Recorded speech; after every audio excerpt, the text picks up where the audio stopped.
Cela s'inscrit dans toute l'idée des réalités parallèles, car il affirme que tout existe simultanément. Le temps est une illusion, et il existe différentes versions de la Terre qui coexistent à cet instant. L'idée n'est pas que nous changions le monde sur lequel nous sommes, mais que nous changions notre vibration, et cela nous oriente vers une version parallèle de la Terre, qui reflète déjà davantage ce que nous préférons ou ce que nous ne préférons pas.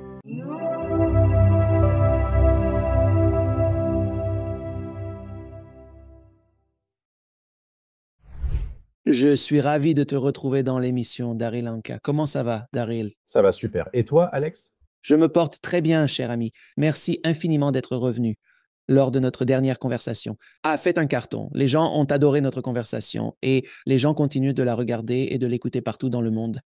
Et ça doit faire au moins 6 mois, je pense. Au moins ça, certainement. Oui, actuellement, pour moi, la notion du temps est complètement fluide.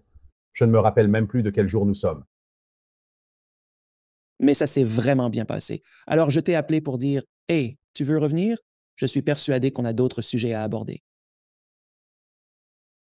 Merci de m'accueillir à nouveau. Cela compte beaucoup pour moi. Non, c'est toi que j'apprécie, mon ami. Ce que tu fais et ton travail avec Bachar, c'est assez remarquable et assez drôle d'ailleurs. Beaucoup de mes autres invités, ils reviennent toujours en disant, oh, j'ai vu ton interview avec Daryl, j'adore Bachar. Et moi, je suis là. Je suis très ami avec Daryl. Et ils font genre, vraiment? Je réponds, oui. C'est vraiment amusant, encore une fois. Pour les auditeurs, si vous avez manqué le premier épisode, Daryl et moi nous connaissons depuis des années. Après 413 ans, je pense que nous sommes à ce stade. Oui, probablement, au moins. Et je n'avais aucune idée tout l'aspect lié à Bachar de son univers. 6 années. Parce qu'on regardait juste des films. Nous regardions simplement des films ensemble. Et ce n'est pas quelque chose que l'on annonce. On ne porte pas un T-shirt qui dit « Je canalise Bachar ». Je lance juste l'idée. Il pourrait y avoir des produits dérivés pour toi. Ouais, je suis téléphone d'extraterrestre. Bien sûr, je voulais donc te ramener ici avec quelques questions en tête, des questions qui, je l'espère, bénéficieront aux auditeurs. Ma première interrogation est, vous canalisez Bachar maintenant depuis, cela fait presque 40 ans maintenant. Pourriez-vous m'expliquer pourquoi ce choix maintenant pour envoyer son message dans l'étendue de l'histoire de l'humanité en ce moment? Mon Dieu, voyez ce qui arrive à notre planète. Je veux simplement dire quelques points. Ouais, pas grand-chose. C'est un endroit très ennuyeux. Eh bien, pour commencer, c'est en quelque sorte une invitation enthousiaste aux extraterrestres alors que nous explorons l'espace. Cela nous fait réaliser que nous ne sommes sûrement pas seuls, probablement pas l'unique civilisation, et cela envoie, d'une certaine manière, un message à eux avec vigueur, que nous pourrions être disposés à établir une forme de connexion, un type de dialogue, afin de déterminer si nous souhaitons procéder avec le concept de contact ou pas. Ainsi, c'est une possibilité. Deuxièmement, de toute évidence, nous avons besoin d'outils différents à ce stade. Au XXIe siècle, il est nécessaire que nous abandonnions, en quelque sorte, une multitude de définitions et de concepts qui sont devenus désuets et vieillots. Et ils admettent que le moment est opportun pour introduire de nouvelles idées et définitions.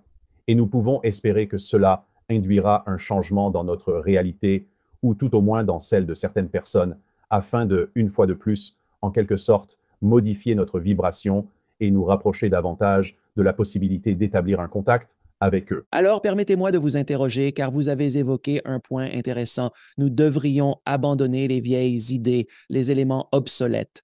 Mais nombre de ces idées, de ces habitudes, sont si profondément ancrées qu'il paraît presque impossible de les modifier maintenant, sauf si un effort collectif est déployé.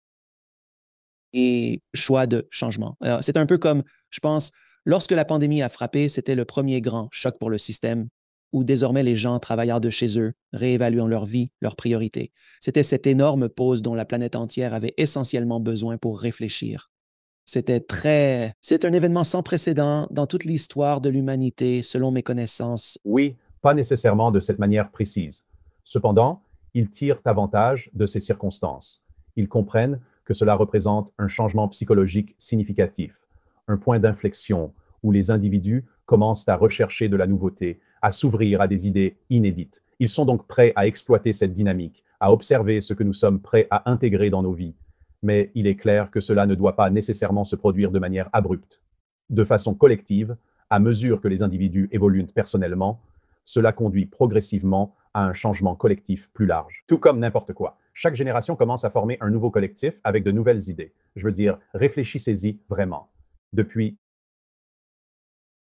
la fin des années 60, il n'y a personne qui soit né en pensant que nous n'avons pas été dans l'espace, n'est-ce pas?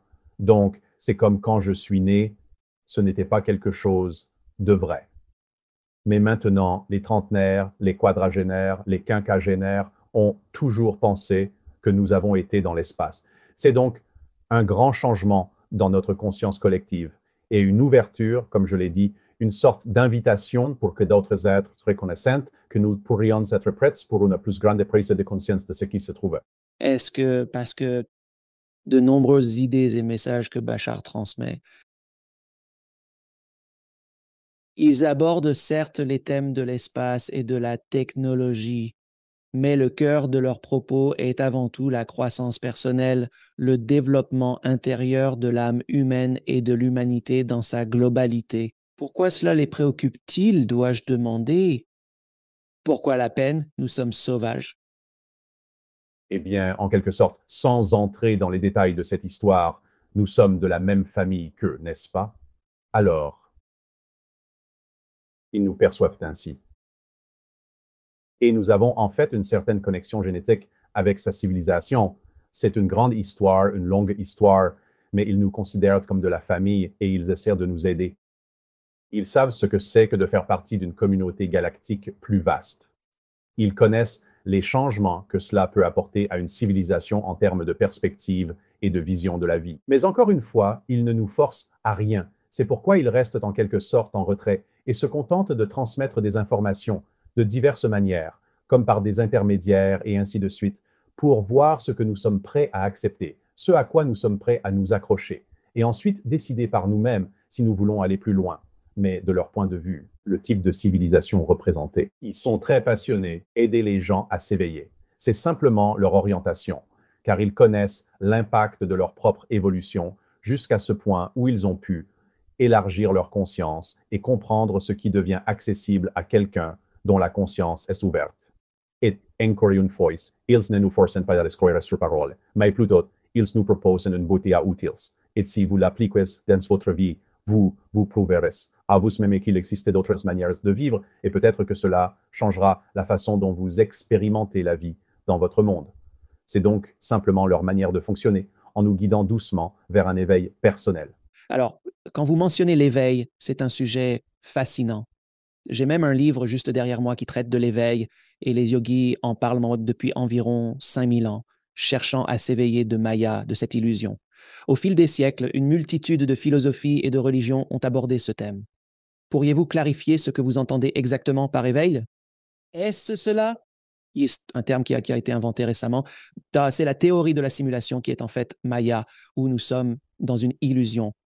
Est-ce cela que vous entendez par éveil? Vous prenez conscience de la réalité que, oh, ce n'est pas réel, nous sommes dans un autre niveau d'existence, mais ce n'est pas le summum, l'ultime. Oui, c'est une partie de cela. Et je dirais que lorsque nous utilisons le mot illusion, je veux être prudent parce que ce n'est pas que l'expérience de la réalité physique n'est pas réelle. Bien sûr, l'expérience est très réelle, mais nous sommes, selon lui.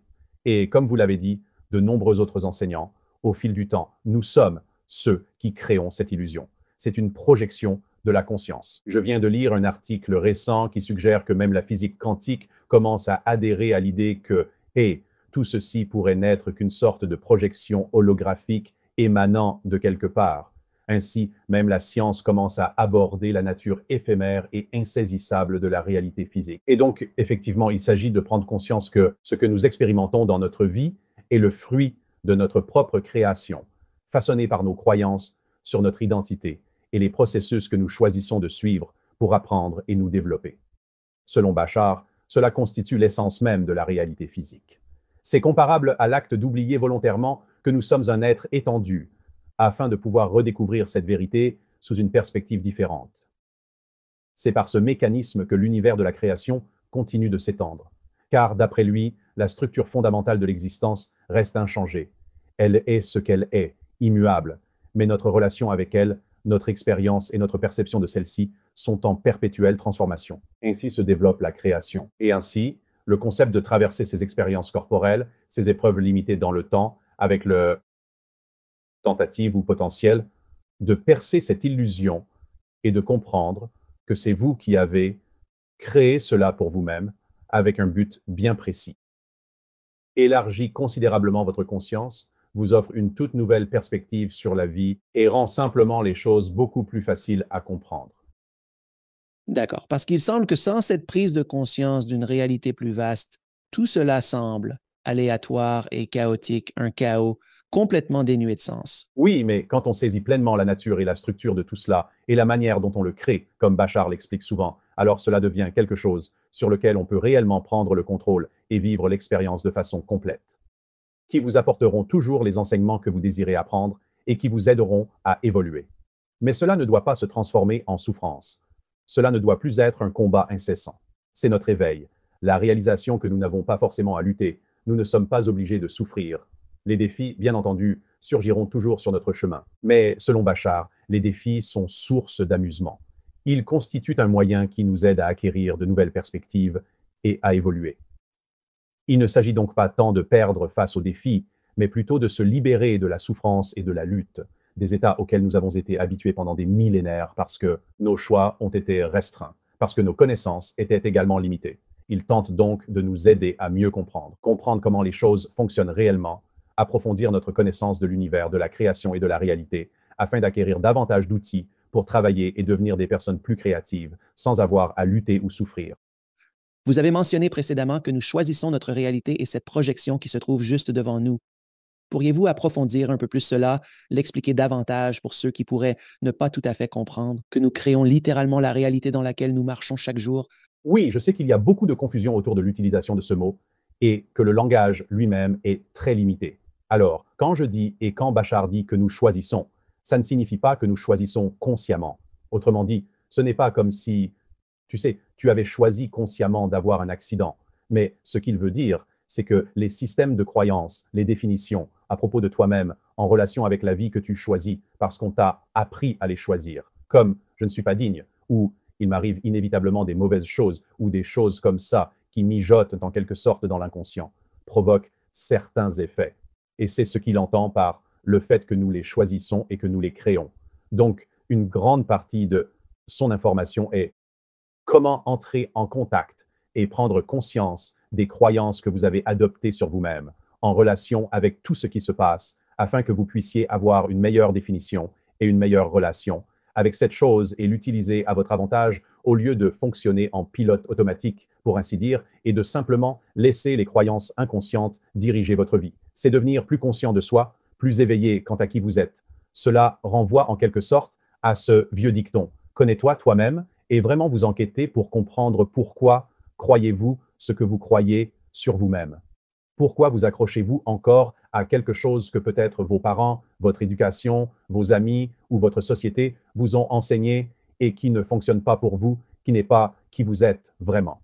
Il s'agit donc vraiment il s'agit de creuser plus profondément en vous-même, de découvrir ce que vous tenez pour vrai et de comprendre si vous désirez persister à vous y accrocher ou si vous préférez le remplacer par une définition et une croyance qui vous correspondent davantage, ce qui entraînera alors une transformation dans la façon dont vous vivez votre vie et percevez votre réalité physique. Mais ce que vous suggérez est, pour beaucoup de gens, effrayant.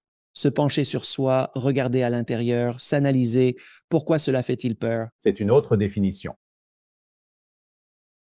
Nous sommes emprisonnés dans ces chaînes et maillons de définition, où chaque maillon renforce le suivant. Nous sommes ainsi entourés de tant de définitions qui nous empêchent même de chercher ces mêmes définitions, car nous avons trop peur que, si nous nous mettons à chercher, ce que nous redoutons le plus se révèle être vrai, se révèle être vrai. Et selon Bachar, cela ne sera jamais entièrement vrai, car nous faisons partie de la création. Nous sommes des reflets de la création, de Dieu, de tout ce qui est. Appelez-le comme vous voulez. Et de son point de vue, la création ne fait pas d'erreur. Donc, si nous existons, ce qui est le cas, alors nous sommes dignes de cette existence. Et croire que nous ne sommes pas dignes, que nous ne méritons pas, en un sens, c'est contester la création.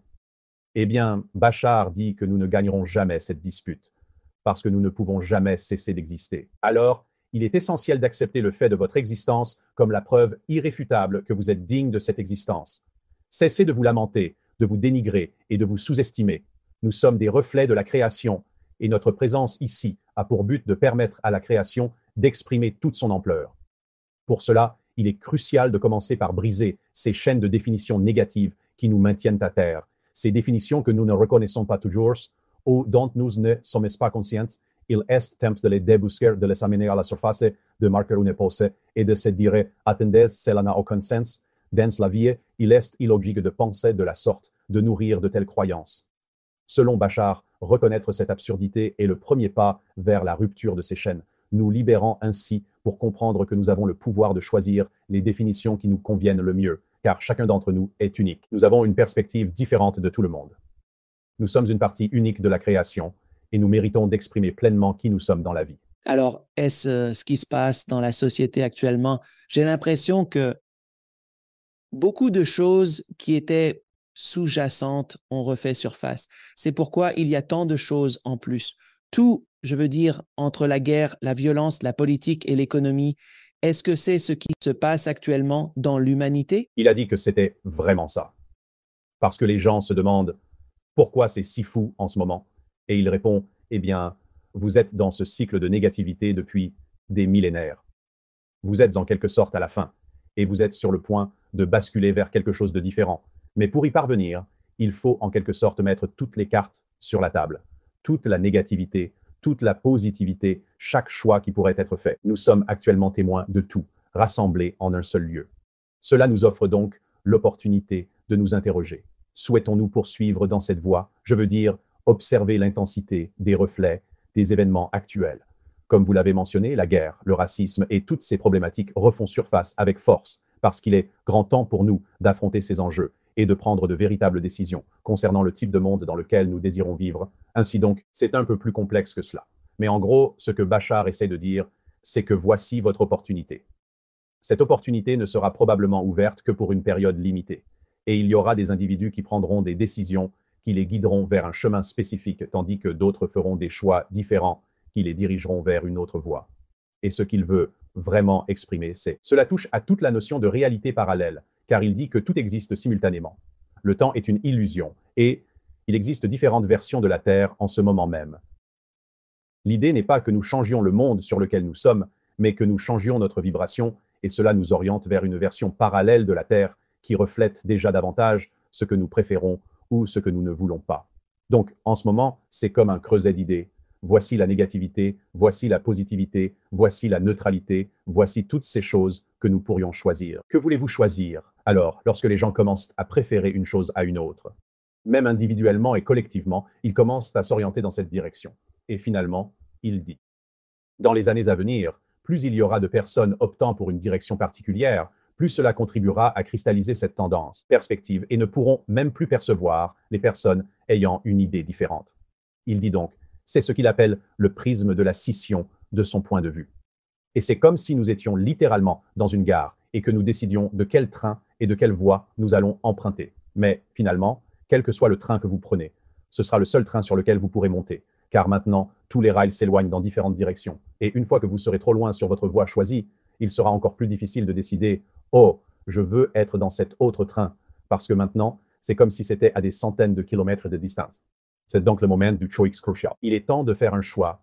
Quelle réalité nous désirons et ce que nous allons inévitablement expérimenter pendant que d'autres individus expérimenteront des réalités totalement différentes de la nôtre.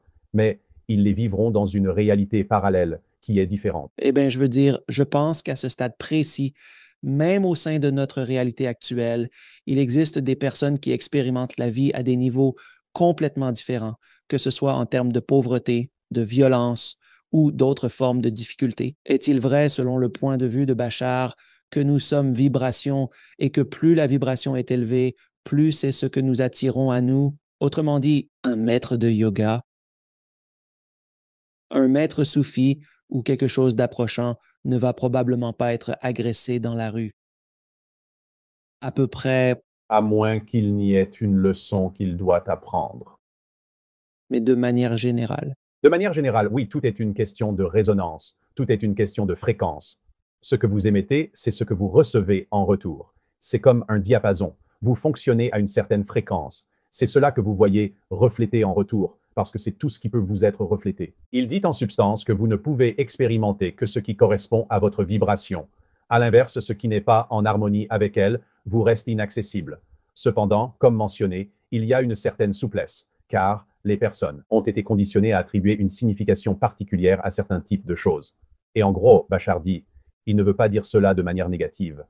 La vie est dénuée de sens. Elle n'a pas de sens intrinsèque. Nous lui donnons un sens, et c'est ainsi que nous la vivons. Donc, quel que soit votre niveau vibratoire, c'est ainsi que vous commencez à interpréter les choses neutres qui se produisent, et vous leur insufflez un sens. Et cela commence à colorer votre monde sur la manière dont vous voyez les choses et comment vous les vivez. Parce que si vous prenez vraiment le temps d'y réfléchir, vous pouvez vivre beaucoup d'événements de manière très différente, selon votre vibration, selon votre attitude, selon votre relation à ce qui se passe. Et il dit, si vous restez dans un état positif, peu importe ce qui arrive, même si quelque chose se produit que vous ne préférez pas objectivement, cela doit arriver pour une raison si vous le vivez. Et si vous restez dans un état positif, vous pourrez en tirer un avantage. Vous pourrez apprendre quelque chose qui vous propulsera vers l'avant de manière positive. Il dit, même si ce n'est rien d'autre, cela peut être aussi simple que manifester quelque chose devant vous que vous ne préférez pas. Cela vous donne de la clarté sur ce que vous préférez par contraste. Et c'est une manière positive d'utiliser ce que vous ne préférez pas. Et si nous envisagions l'utilisation de cette manière, au lieu de penser « Oh, cette chose s'est manifestée dans ma vie, quelque chose doit mal tourner, je fais quelque chose de mal, je ne devrais pas vivre cela, je devrais être au-delà de ça. » Si cela se produit, c'est pour une raison. C'est là, et peut-être même là, pour vous mettre à l'épreuve, pour voir comment vous allez réagir. Allez-vous réagir de la même vieille manière et lui donner la même vieille définition négative que par le passé? Ou allez-vous répondre différemment à cette situation? Car de son point de vue, il ne s'agit pas que le monde extérieur change. Cela prouve que vous avez changé. Il s'agit de réagir différemment à ce qui se passe, même si cela semble identique. C'est cela qui prouve que vous avez changé. Parce que si vous n'avez réellement pas changé et que vous réagissez toujours de la même vieille manière, alors pourquoi le monde extérieur devrait-il changer? Parce que vous n'avez pas vraiment changé. Parce que vous réagissez toujours de la manière dont vous réagissiez avant. Réagir différemment, répondre différemment, c'est cela le véritable changement. Et c'est finalement ce qui provoquera le changement à l'extérieur. Parce que ce n'est qu'un miroir, ce n'est qu'un reflet. C'est comme si je regardais dans un miroir et que je voyais mon visage froncer les sourcils. Mais j'insiste pour qu'il sourie. Il ne sourira pas avant que vous ne le fassiez. C'est impossible. C'est qu'un miroir. C'est ça, c'est comme quand j'étais plus jeune, j'avais la rage au volant parce que j'étais énervé, mec, quand j'étais plus jeune. Je suis originaire de Los Angeles, Jésus. Habitez là.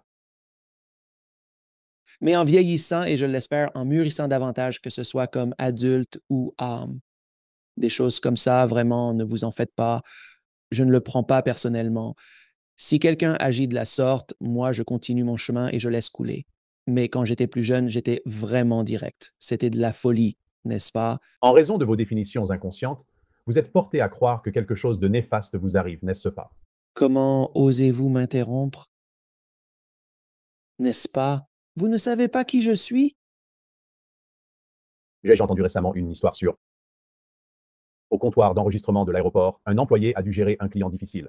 Vous savez, le genre insistant qui ne reçoit pas ce qu'il veut et lance « Vous ne savez pas qui je suis ?» Avec un flegme remarquable, l'employé a saisi l'interphone et a lancé « Si quelqu'un dans l'aéroport peut t'aider, nous avons ici un monsieur qui a oublié qui il est et qui requiert de l'assistance. » Quelle manière incroyable de s'occuper de cela. Oh mon Dieu, c'est vraiment incroyable. Vous avez évoqué une idée particulière, celle selon laquelle tout serait dépourvu de sens dans une perspective. Je comprends ce que vous tentez de dire à propos des concepts de bien et de mal. Et ce que j'ai pu déduire, c'est que le bien et le mal sont effectivement relatifs. Des concepts que nous appliquons basés sur notre ensemble de valeurs morales qui nous sont transmises par nos sociétés. Il s'agit en effet de jugement de valeur. Bachar s'abstient délibérément d'utiliser les termes bon et mauvais.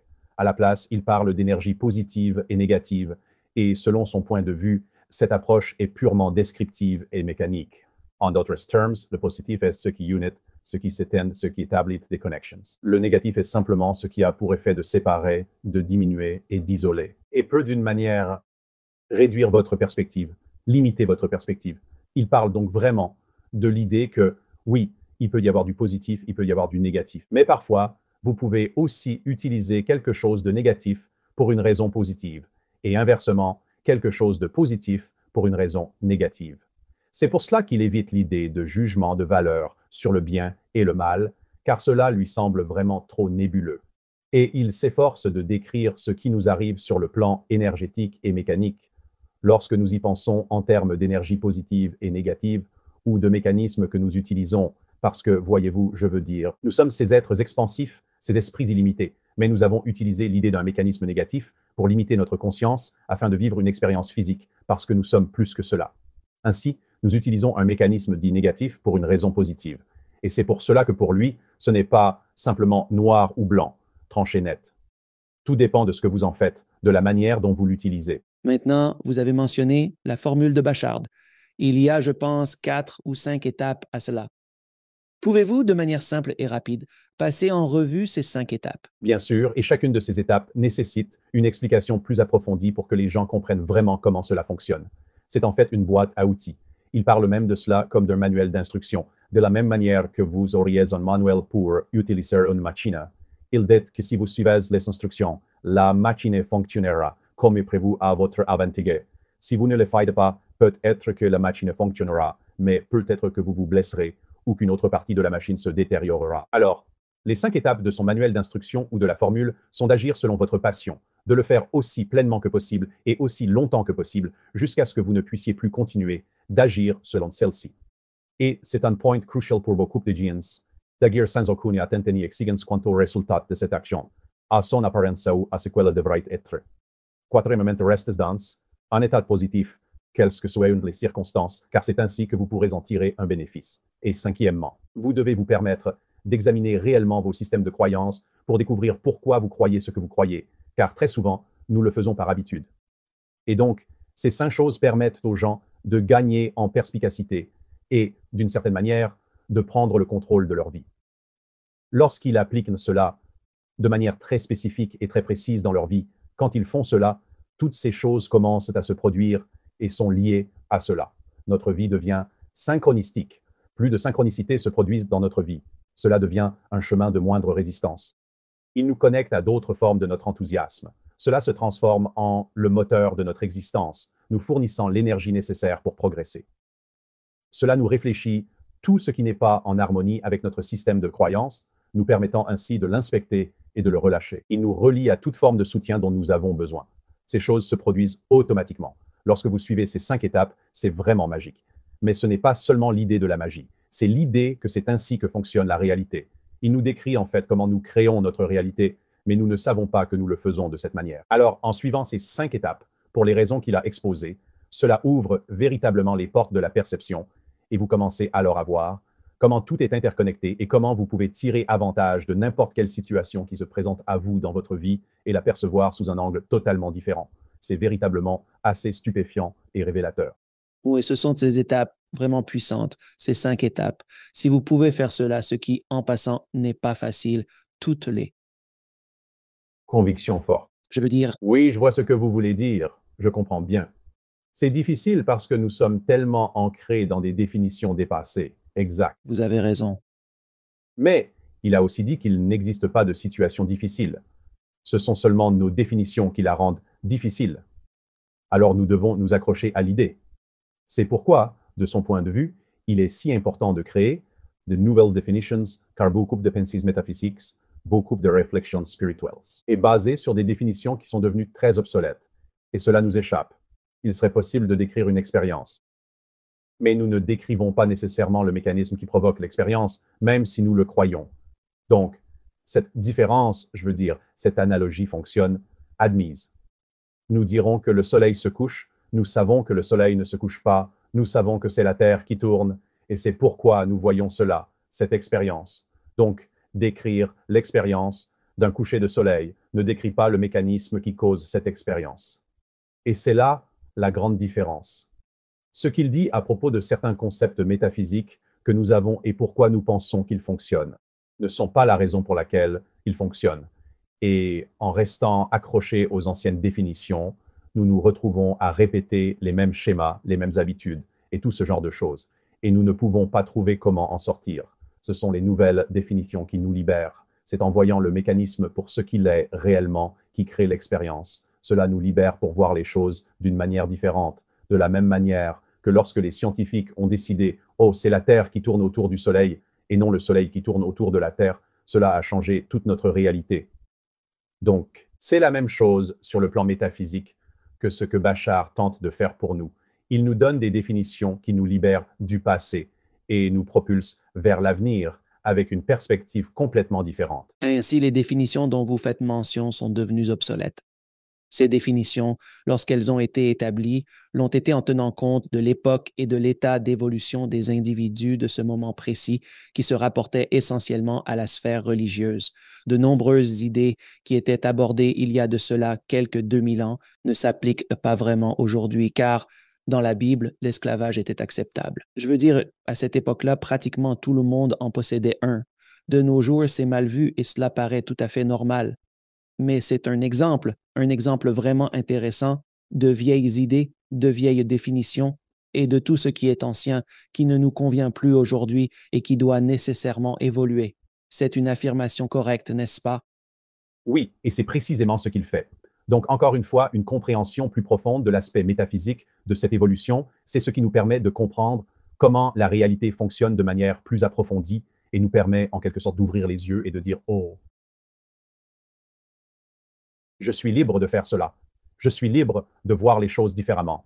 Je suis libre d'explorer quelque chose que je n'aurais jamais pensé pouvoir explorer parce que je ne comprenais pas comment cela fonctionnait réellement. » Alors, maintenant, nous pouvons le faire si nous comprenons les informations qu'il partage avec nous. J'ai évoqué ce film tellement souvent au cours de l'émission et je persisterai à le faire parce qu'il s'agit réellement d'un film d'une profondeur et d'une complexité remarquable qui est La Matrice. Tu es un fan de science-fiction, je suis un fan de science-fiction, si on adore ce genre de truc, mais plus tu regardes le premier Matrix, plus tu comprends ce voyage. Au fur et à mesure que Neo commence à réaliser sa véritable nature, il commence à comprendre comment tordre la réalité dans la matrice, qui est une analogie de notre illusion, si tu veux, notre Maya, si tu veux. La réalité dans laquelle nous sommes, il commence à pouvoir la plier. Donc évidemment, c'est une façon fantastique de le voir. Nous n'allons pas le faire. Peut-être pourrions-nous esquiver des balles, pas certain, mais pouvoir déplacer notre réalité d'une manière différente. Et j'ai vécu cela très nettement, cette capacité de pouvoir décaler la réalité dans les directions que je souhaitais explorer. Et cela a commencé avec de petites choses, mais en vieillissant et en pratiquant davantage, on commence à se dire non, je pense vraiment aller ici. Je suis capable d'y aller. Comme avec toute chose pratiquée, on s'améliore et peu à peu, notre réalité se met à refléter cette compétence. Je remarque des synchronicités incroyables dans ma vie, des choses complètement folles, mais cela devient la norme. Les choses arrivent simplement, elles se présentent exactement, quand il le faut, de manière parfaite. Et c'est comme si, d'accord, cela me démontre que je suis en parfaite harmonie avec moi-même et que j'applique ces principes de façon à pouvoir réellement orienter ma vie dans une direction plus positive. Donc, effectivement, il existe des résultats physiques palpables qui en résultent. Révélation pour certains, une sorte de philosophie magique qui promet que si on désire quelque chose très fort, l'univers conspirera pour nous l'apporter. Couche superficielle de ce concept, mais cela l'a quand même révélé à quoi de nombreuses personnes. Oui, et en fait, Bachar a parlé relativement récemment de la façon dont il y a un petit malentendu avec la loi de l'attraction. C'est que ce que vous émettez, c'est ce que vous recevez en retour. Mais au moins selon mes observations personnelles, et cela n'est pas incorrect, l'idée selon laquelle il est nécessaire d'être aligné sur une certaine fréquence pour attirer des choses spécifiques est exacte. Je crois que le petit malentendu réside dans la croyance que nous devons apprendre à nous calibrer sur cette fréquence. Ce qu'il suggère, c'est tout le contraire.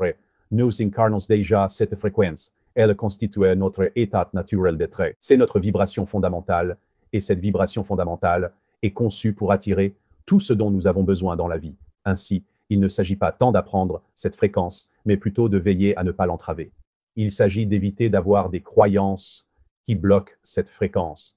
C'est donc plus une question d'éliminer ce qui n'est pas pertinent pour nous que de devoir apprendre comment émettre cette fréquence. C'est notre fréquence naturelle, celle qui nous est intrinsèque. C'est un peu comme se défaire de multiples couches de vêtements. Vous êtes enseveli sous des tonnes et des tonnes de manteaux, de vestes, de pulls, et progressivement, vous les ôtez pour révéler la véritable essence de qui vous êtes, dépourvu de toutes ces futilités. Tout à fait. Pour que les rayons du soleil puissent caresser votre peau, il est nécessaire de se défaire de tous ces habits. Bien sûr, et progressivement. Mais on finit par se promener avec des tonnes et des tonnes de choses sur soi. N'est-ce pas vrai? Ainsi, lorsque les gens se promènent en pensant « bon, je dois apprendre cette fréquence », cela ressemble un peu à s'ils ne prenaient pas conscience qu'ils portent tous ces vêtements. C'est comme s'ils essayaient de faire quelque chose qu'ils font déjà, sans savoir qu'ils le font, et cela crée beaucoup de confusion. Alors, s'ils réalisent que cette fréquence, c'est vraiment qui nous sommes, et qu'il suffit de se débarrasser de tout ce qui n'est pas nous, alors c'est une idée plus simple. C'est quelque chose sur lequel nous pouvons commencer à nous pencher spécifiquement. Eh bien, qu'est-ce qui fait obstacle à cette fréquence, plutôt que comment faire pour apprendre cette fréquence? Parce que cela peut être assez nébuleux. Que dois-je faire? Mais c'est comme si, oh, je peux trouver cette croyance négative. Je peux déceler cette croyance basée sur la peur en moi et je peux la lâcher. Et cela dégage le chemin pour que cette fréquence attire ce dont vous avez besoin, car elle fonctionne déjà comme un phare. Et c'est ça le truc. Ce n'est que du savoir, ce ne sont que des informations dont nous avons besoin si vous ne savez pas ce que vous cherchez. C'est donc cette folie dont on parlait, tu sais, cette obsession que je dois trouver comment courir plus vite, apprendre à courir plus vite alors que je porte tous ces manteaux. Je pense, tu pourrais simplement les enlever, mais tu ne réalises même pas que tu les portes. Exactement. Et pour moi, c'est précisément l'avantage fondamental des informations fournies par Bachar. Il te guide de manière précise sur ce qu'il faut chercher et comment lâcher prise, comment te défaire de ce manteau. De façon spécifique, c'est comme s'il s'agissait d'un manuel d'instruction. Déboutonne le bouton, déboutonne ce bouton, déboutonne ce bouton. Maintenant, enlève-le. Il nous guide de manière littérale, avec précision. Eh bien, c'est l'allégorie de la caverne de Platon. Je veux dire, en gros, nous essayons de faire comprendre à tout le monde qu'il y a quelque chose à l'extérieur. N'ayez aucune crainte de. Je sais qu'il y a beaucoup de lumière à l'extérieur, mais sortez quand même. C'est tellement mieux que ce jeu d'ombre sur les murs que nous avons pris pour la réalité. Exactement. Mais voyez-vous, la chose intéressante est qu'il discute de la structure des croyances, qu'elles soient positives ou négatives. Les croyances sont ce qui donne à la réalité physique son apparence de réalité. Elles sont renforcées par des émotions, des pensées et des comportements qui soutiennent l'idée que ce que la croyance nous dit est un fait. Lorsqu'on réalise qu'une croyance n'est qu'une construction mentale, on peut alors entreprendre de la déconstruire et de s'en détacher. Les croyances sont conçues pour se perpétuer, car sans elles, notre expérience du monde physique ne pourrait exister, étant donné que la réalité physique en soi n'est pas tangible. Une croyance positive peut être bénéfique si elle se renforce de manière positive, car elle reflète ce que nous aimons en nous-mêmes. En revanche, les croyances négatives doivent recourir à des mécanismes plus complexes pour se maintenir, des mécanismes quelque peu négatifs pour se renforcer. Ce n'est pas par malveillance, c'est simplement la manière dont elles sont conçues pour perpétuer une expérience physique. Ainsi, bien souvent, une croyance négative aura, pour ainsi dire, sa propre boîte à outils pour vous empêcher de la découvrir. Elle vous fera donc peur à l'idée de chercher. Ce dont nous avons parlé plus tôt. Bien sûr, exactement. Vous devez donc être conscient que ce n'est pas un fait, que quelque chose de pire va se produire si vous cherchez à trouver la croyance négative. C'est juste ce que la croyance négative vous dit pour se perpétuer, afin que vous puissiez continuer à vivre une expérience physique. Une fois que vous comprenez cela, vous avez une clé universelle pour la déverrouiller, parce que maintenant, vous vous dites « Ah, ce n'est pas un fait. Ce n'est qu'une histoire qu'elle me raconte sur moi-même. Je ne suis pas obligé d'adhérer à cette histoire. Je peux la remplacer par une croyance différente et vivre une expérience narrative différente. » Le terme histoire, je l'ai dit tant de fois, et l'histoire que vous vous racontez, c'est l'histoire que vous vivez. Alors, si vous croyez que vous êtes et méritez le bonheur et méritez également de découvrir votre rêve et votre mission dans cette vie, c'est vraiment toute une histoire là où, bien plus tôt dans mon existence, je suis convaincu que vous également, avant d'entamer cette voie, j'étais en colère, vraiment en colère. Pourquoi diable travaillais-je avec des cinéastes de 23 ans à qui on donnait 3 millions de dollars pour leur avenir? Je me disais, mais qui diable vous a donné cet argent? Oui, exactement. En colère pour tant de raisons. Vous ne savez même pas pourquoi vous êtes en colère. Je ne peux pas exprimer combien j'étais en colère étant jeune, souvent sans raison, car ma vie était bonne. J'avais une famille aimante, un toit sur ma tête. Je n'ai pas subi de grands traumatismes, ou du moins aucun ne me vient à l'esprit que j'étais thug. En y repensant, j'étais plutôt bien. Si j'avais été à ma place, je me serais donné une gifle. Ouais, exactement. Réveille-toi. Mais on voit, on capte plein de choses, le langage corporel, télépathiquement, tout ça, grandir dans une société qui est en colère, sans se rendre compte qu'elle n'exploite pas tout son potentiel, tu comprends. Nous savons que nous sommes à côté de la plaque à bien des égards, et je pense que, n'ayant pas eu les outils pour y faire face spécifiquement, du moins pas pour consensus général, nous nous mettons en colère contre nous-mêmes, nous nous mettons en colère contre la vie, nous nous mettons tout simplement en colère. Pourquoi les choses ne sont-elles pas comme elles l'étaient en esprit? Et pourquoi ne pouvons-nous pas faire ceci? Pourquoi ne pouvons-nous pas faire cela? Nous oublions que nous sommes ici pour une raison, pour apprendre quelque chose jusqu'à ce que nous mûrissions assez pour commencer à voir cette idée. Alors oui, nous arrivons en quelque sorte en accumulant toutes sortes de colères issues de la société qui vit des choses négatives depuis des millénaires.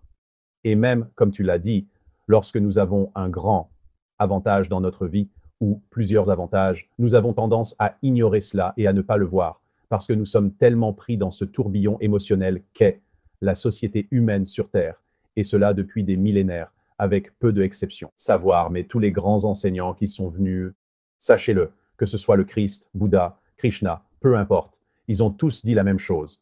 Et ce n'est pas vraiment « suivez-moi », c'est « soyez comme moi ». Voilà ce que cela signifie. Vous avez tout à fait raison. Aucun d'entre eux ne dit « vous devez vous prosterner »,« vous devez vous prosterner ». Aucun ne l'a dit lorsque... Vous savez, quand Jésus a dit « je suis le chemin », il signifiait « agissez ainsi et tout s'ordonnera ». C'est son message. Je suis l'unique. Il a même dit « vous êtes des dieux et vous accomplirez de plus grandes choses que celles que j'ai faites ». Alors, les gens n'écoutent pas vraiment cela parce qu'ils sont tellement habitués à se sentir sans valeur et impuissants que tout ce qu'ils peuvent faire, c'est s'accrocher à quelqu'un qui ne l'est pas et le suivre. Mais ensuite, une multitude de mauvaises interprétations surviennent parce qu'ils pensent que cette personne détient tout le pouvoir et que n'en aucun. Tous ces enseignants ont essayé de nous dire que nous avons tout le pouvoir. Nous sommes intérieurement le royaume de Dieu. C'est juste que les gens ne font pas vraiment attention.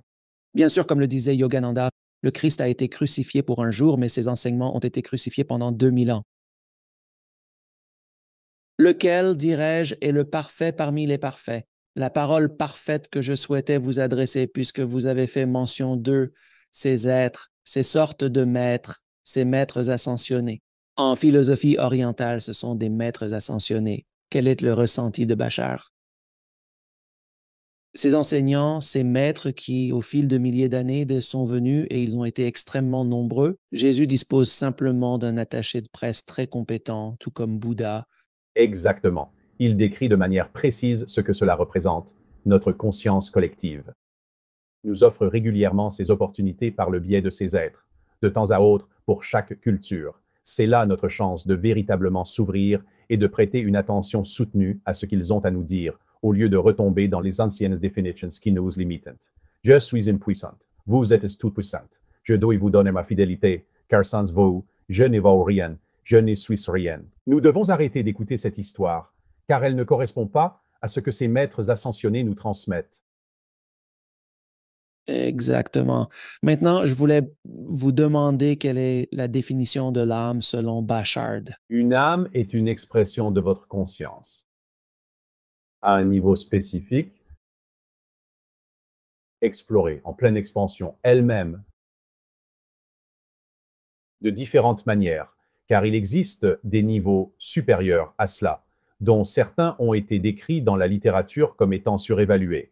Bien sûr, il y a la source ultime, tout ce qui est Dieu, et tout ce qui se trouve entre les deux. Mais une âme est le reflet individualisé de tout cela. De la même manière, imaginez que vous vous tenez au centre d'une salle des miroirs et que vous voyez un reflet. Ce reflet particulier est une réflexion sous un angle inédit, une perspective vraiment unique. Pour lui, cela représente une âme, mais puisque tout est constitué de conscience, cela est également doté de conscience. Ainsi, chaque âme individuelle est un reflet sans égal de Dieu, de la déesse, de l'ensemble de l'existence, possédant sa propre capacité inégalée de se comprendre, de se connaître à partir de cette perspective unique, contribuant ainsi à enrichir l'expérience globale de tout ce qui existe en soi. L'âme, chaque âme individuelle, est capable de vivre ses propres expériences uniques, plutôt que des expériences collectives. Elle est conçue pour pouvoir se diviser en une conscience physique et une conscience non physique afin de vivre une expérience de la réalité physique. Je veux dire, selon le point de vue de Bachar, parce que la réalité physique est une illusion. Il affirme que votre état naturel est celui de l'esprit. Vous y êtes. Maintenant, vous êtes dans l'esprit. Vous faites juste semblant de ne pas l'être. Vous rêvez que vous n'êtes pas dans l'esprit. Une partie de vous rêve qu'elle ne l'est pas. Mais la majeure partie de vous est dans l'esprit. C'est votre état naturel. Et je dirais, en un sens, que c'est votre âme individuelle. Cela vous éclaire-t-il? Je veux dire, c'est une question assez vaste. Donc, je pense que vous avez... Vous savez, c'est comme demander quelle est la signification de la vie. Je veux dire, il n'y a pas une réponse unique, une phrase qui puisse tout expliquer, mais non, c'est vraiment une très bonne question. Je voulais juste connaître le point de vue de Richard sur ce concept d'âme, car il a été défini de tant de manières différentes. Cela dépend encore des contextes sociétaux, religieux et autres facteurs. Et en un sens, aucune de ces définitions n'est erronée. Ce sont juste différentes perspectives de cela. C'est différentes parties de l'éléphant dans la pièce. Oui, c'est un peu comme ça. Cela revient à ce que nous disions auparavant. Vous savez, les maîtres ascensionnés et tout ce qui s'ensuit, vous voyez, de notre perspective, vous possédez déjà tout cela. Omettant ces débats. Certains disent que Jésus est Dieu, d'autres que Krishna l'est, d'autres encore que c'est Jéhovah et d'autres qu'Allah est Dieu. Mais la véritable perspective n'est pas que Jésus, Krishna, Allah ou Jéhovah soient Dieu. C'est plutôt que Dieu se manifeste comme Jésus, se révèle en Krishna, est présent en Allah et s'incarne en Jéhovah. Dieu est tout et en tout. Et nous tous, ainsi que tout ce qui existe, nous sommes faits de cela. Nous sommes faits de Dieu. Il n'y a rien en dehors de cela du point de vue de Bachar. Ainsi, nous renversons l'idée pour comprendre que, dans un sens, aucune des religions n'a tort. C'est juste qu'elles ne saisissent pas qu'il y a une image plus grande de l'idée et qu'elles en détiennent un morceau. Ils ont un reflet de l'ensemble, pas l'intégralité. Pour leur culture, pour leur point de vue. D'accord. Encore une fois, c'est simplement tribal, c'est sociétal, je veux dire. Selon l'endroit où vous êtes né, c'est la perspective morale que vous avez. Je vais chercher exactement. Ainsi, en un certain sens, il est essentiel de saisir que toutes ces choses sont vraies. Et il ne s'agit pas simplement de dire, eh bien, ma vérité est la bonne et pas la tienne, et tu seras damné, car ce n'est pas ainsi que les choses fonctionnent. Tout cela, dans un certain sens, est vrai, bien sûr. Il y a des malentendus là-dedans. Mais l'essentiel à retenir, c'est que tout est égal parce que, peu importe le chemin emprunté, tout mène finalement à la même compréhension.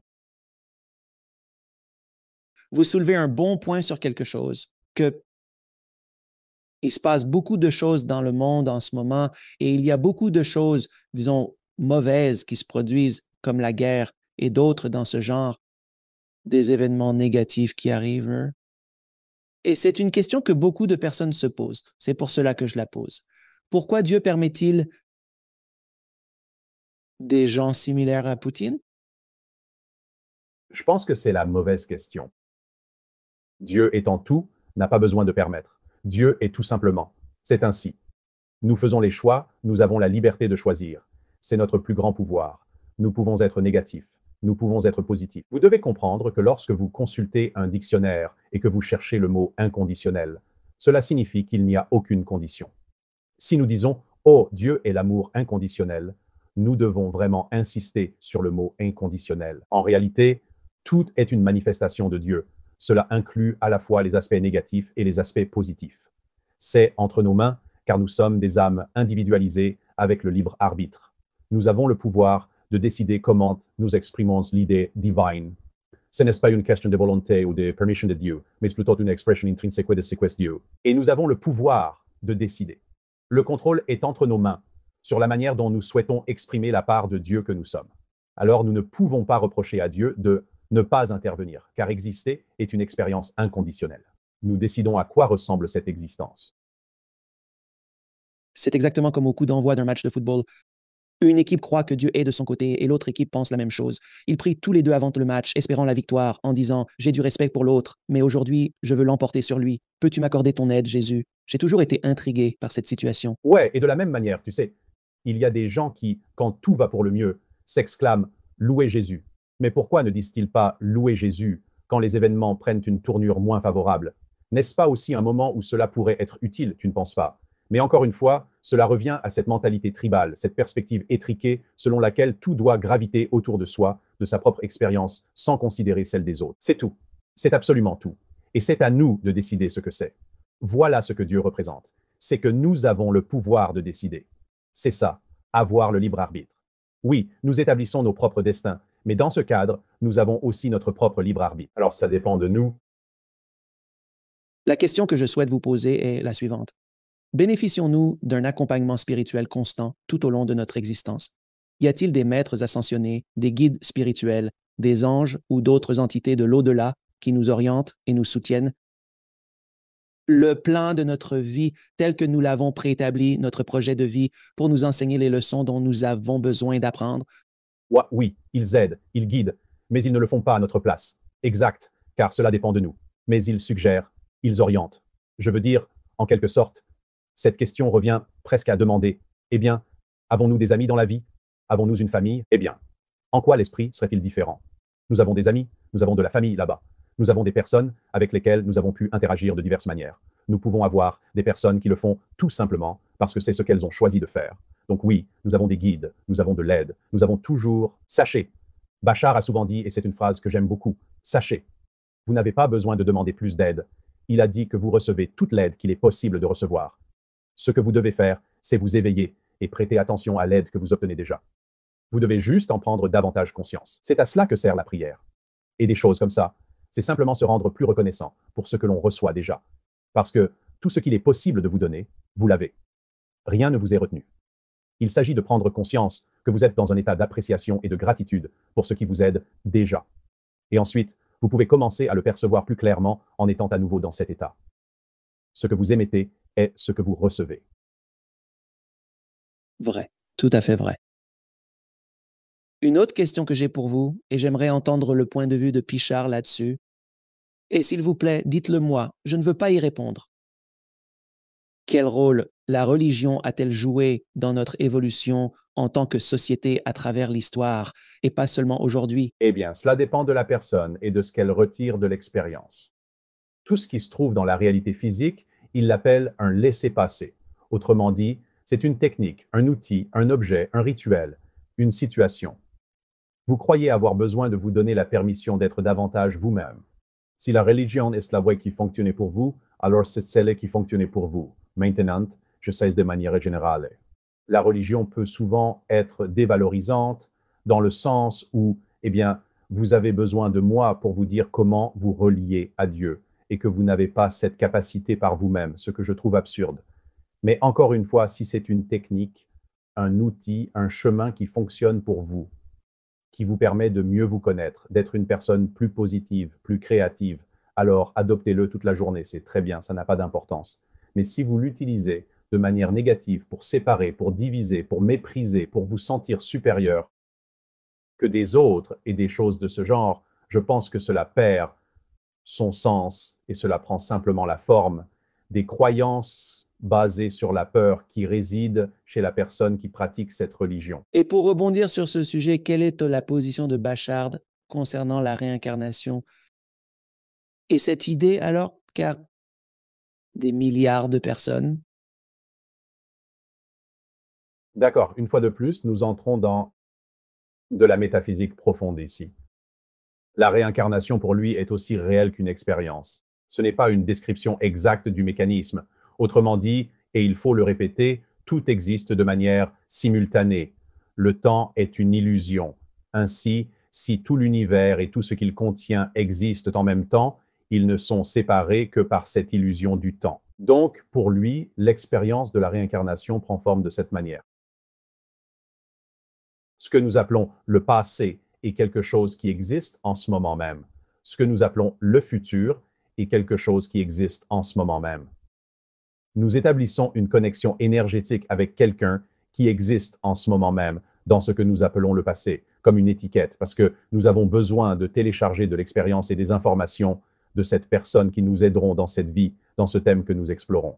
Car nous sommes coincés dans le temps linéaire, pour ainsi dire. Coincés. Nous sommes concentrés et plus adéquats, car ancrés dans le temps linéaire, nous percevons cette connexion énergétique et ce transfert d'informations comme un souvenir. J'étais cette personne. Non, cette personne et cette personne. Mais tu crées un lien avec cette personne, tu télécharges des informations et tu les interprètes comme un souvenir, ce qui donne l'impression que tu es réincarné en tant que cette personne. Ainsi, tu peux vivre l'expérience illusoire de la réincarnation. Tu peux créer la sensation que j'ai déjà vécue et que je vivrai encore en tant qu'une autre personne. Mais puisque toutes les personnes existent en même temps, cela fonctionne davantage comme un Internet dynamiquement interactif où tu échanges constamment des informations dans le présent avec tous ces autres êtres, mais en l'interprétant linéairement, comme si, eh bien, j'étais cette personne, maintenant je suis cette personne, je serai cette personne. Donc, tu utilises le temps linéaire pour créer l'expérience de la réincarnation, mais tout cela se passe en même temps. Ce sont des incarnations multiples et simultanées, à un niveau supérieur, ce que tu pourrais appeler l'âme supérieure. Nous pourrions tous être des extensions de la même âme supérieure. Et de ce niveau, tu pourrais dire, eh bien, c'est ma vie, et encore c'est ma vie, et toujours ma vie, mais seulement en tant que niveau supérieur, pas en tant qu'individu distinct et individualisé. Ça a du sens? Oui, absolument. On s'enfonce vraiment dans les détails, profondément dans les détails ici. C'est pour cette raison que Bachar nous prépare depuis des années à appréhender des concepts tels que les réalités parallèles, nous enseignant que le temps est une illusion. Il est tout à fait capable d'expliquer en détail le mécanisme de fonctionnement de cela. Et encore, c'est précisément l'une des choses qui distingue la définition d'une expérience vécue de la définition d'un mécanisme sous-jacent qui fait que l'expérience se manifeste. Et je pense que vous avez raison quand vous dites que Bachar vous prépare à ces concepts. Même dans ma propre vie, des choses que je considère maintenant comme des vérités me paraissaient folles quand j'étais plus jeune parce que je ne pouvais pas les comprendre. Comment est-ce possible? Comment pourrais-je jamais faire cela dans ma vie? Comment pourrais-je jamais faire ça dans ma vie? Ce sont des croyances que vous adoptez peu à peu. Mais une fois que la graine est plantée, elle finit par pousser. Parfois, le sol n'est tout simplement pas fertile. Elle n'est pas suffisamment arrosée. Elle n'est pas suffisamment arrosée. Et c'est stérile. Mais parfois, on voit vraiment bien. De temps en temps, c'est seulement en vieillissant que tu regardes en arrière et tu te dis, je me préparais pour ça. J'ai lu ce livre qui a lancé ces idées dans ma tête auxquelles je n'avais jamais pensé auparavant. Exactement. Bien que de nos jours, il existe des nouvelles générations qui saisissent ces choses plus rapidement, car je pense qu'elles oublient moins qui elles sont réellement. On ne leur enseigne pas à oublier. Et voilà encore une autre chose qui se produit. Avec les infos de Bachar, moi aussi, je me suis retrouvé. Des enfants de 10 ans sont capables d'expliquer avec précision ce qu'il dit. Ils comprennent, ils saisissent tout simplement. Cela a tout son sens pour eux. Oui, j'ai également des enfants et à chaque fois que je les regarde, je pense, mon Dieu, comme ils sont bien plus préparés pour affronter la vie que je ne l'étais moi-même à leur âge. Mais mes parents n'avaient tout simplement pas les informations. Les outils n'étaient pas disponibles à cette époque dans le monde et la conscience de la société n'était pas présente. Et j'utilise toujours le concept de la méditation dans ce contexte. Si vous méditiez, vous étiez considéré comme fou. Vous étiez dingue. Et parlons de la folie, oui. Et au tout début, évoquer le sujet de la canalisation, c'était comme dire de quoi tu parles exactement. Je n'ose imaginer il y a 40 ans, Daryl. Donc je suis un canal. Je suis désolé, vous voulez changer de chaîne. Non, je suis un canal. Je parle à quelqu'un d'autre et il s'exprime à travers moi et ils sont genre, monsieur, par ici, s'il vous plaît, vers le blanc. Enfilez simplement cette blouse blanche. Les manches sont un peu longues, mais portez-la quand même, s'il vous plaît. Venez ici, s'il vous plaît. Mais maintenant, le concept de la canalisation n'est pas seulement plus largement accepté, il n'est toujours pas largement accepté, mais il est plus largement accepté. Mais il fait partie du vernaculaire de la société. Les gens sont comme, oh, je canalisais cette grande personne pour faire cela. Mais ces idées-là, elles n'existaient pas du tout il y a 40 ans. Donc, vous pouvez constater que les idées, elles évoluent indubitablement. N'est-ce pas vrai? Car les définitions évoluent. C'est vraiment fantastique. Alors, une autre question que j'ai pour vous concernant Bachar, quelles sont ses prévisions pour le futur de l'humanité?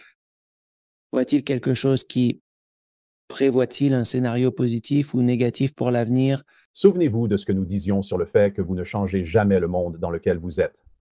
Vous changez vous-même et vous passez à une version de la Terre qui est déjà plus réfléchie. Donc, cela dépend de chaque individu quant à ce qu'il vivra dans le futur. Il est très réticent à faire des prédictions. Il est très réticent à Les quelques occasions où il a fait des prédictions, il nous a dit « Regardez, il n'existe pas de certitude absolue en matière de prédiction du futur. » Il explique que lorsqu'une personne tente de prédire, elle capte en réalité l'énergie qui prévaut à cet instant précis. Et si cette énergie possède une dynamique puissante et qu'il est plus probable qu'elle soit altérée, alors il existe une forte probabilité pour que cette énergie se manifeste dans le futur. Toutefois, il est crucial de saisir que la prédiction en elle-même altère l'énergie existante car elle apporte une nouvelle information. Si le futur annoncé ne correspond pas à vos désirs, vous avez le pouvoir de changer le cours des choses. C'est pour cette raison que les rares fois où il s'est risqué à faire des prédictions, il a mentionné qu'il était peu probable que la dynamique en place se modifie. Ainsi, je vous dirais que ce qu'il a prédit représente la probabilité la plus forte à ce moment-là. Je me souviens de Minoru Kanyuya. C'est consigné. C'est dans un enregistrement. Il a dit qu'avant la fin de 2001, il y aurait une attaque terroriste à New York. Il a dit que c'était peu susceptible de changer. Et de toute évidence, nous avons eu le 11 septembre. Donc, il y a des moments où il peut percevoir la probabilité la plus élevée et dire « voici quelle est la probabilité la plus élevée » et il est peu probable qu'elle change. C'est la seule raison pour laquelle je vous en parle. Mais à part cela, il ne souhaite généralement pas se lancer dans la formulation de prédictions, notamment parce que, comme je viens de le mentionner, cela dépend de chaque individu en ce qui concerne ce qu'il va réellement vivre dans le futur s'il décide de se changer lui-même. Et quand vous dites que chacun expérimente ou passe dans une autre terre, entendez-vous celle où il réside actuellement? Peu importe que vous croyez ou non aux terres parallèles ou à toutes ces choses, c'est très bien. Mais pendant la Grande Dépression, certains se retrouvaient sans abri, tandis que d'autres accumulaient des richesses. En 2008, il y en a qui s'en sont sortis sans problème, alors que d'autres ont perdu absolument tout. En ce moment même, il y a des gens qui vivent des vies très différentes. Les gens en Ukraine vivent avec des vies très différentes de celles que nous vivons ici. Il y a toujours des expériences différentes au même instant. Partout où vous allez, il y a toujours une différence. Mais si nous vivons le même événement, certaines personnes abordent ou expérimentent les situations différemment des autres. Cela a été une constante tout au long de l'histoire. Oui, et pour approfondir encore l'idée, comprenez bien, c'est que nous sommes en constante évolution en ce moment même. Nous passons à des milliards de versions parallèles de la Terre chaque seconde. C'est simplement que nous le faisons si fluidement, si naturellement, que nous ne réalisons pas que nous changeons constamment. Voilà l'idée que je veux vous transmettre. Car la réalité physique est une illusion, le concept même de mouvement implique en fait de passer à travers différentes réalités parallèles, de la même manière qu'un film d'animation défile à travers une série de plans distincts pour créer l'illusion de mouvement sur l'écran. Ainsi même, en faisant cela, selon Bachar, implique d'avoir littéralement traversé des milliards de réalités parallèles différentes, car ceci est une réalité. Ceci est une réalité. Ceci est une réalité. Ceci est une réalité encore, tout comme les images sur une pellicule de film. Et il dit, cela se passe tellement vite que vous ne vous rendez pas compte que cela se produit. Vous ne percevez pas le scintillement lors du passage d'une image à une autre. Eh bien, je n'avais jamais entendu une explication pareille auparavant. Mais en tant que réalisateur, je comprends tout à fait ce que vous dites maintenant, car chaque image est une expression différente, une réalité différente de cette scène. Et c'est seulement lorsque sont les l'une après l'autre.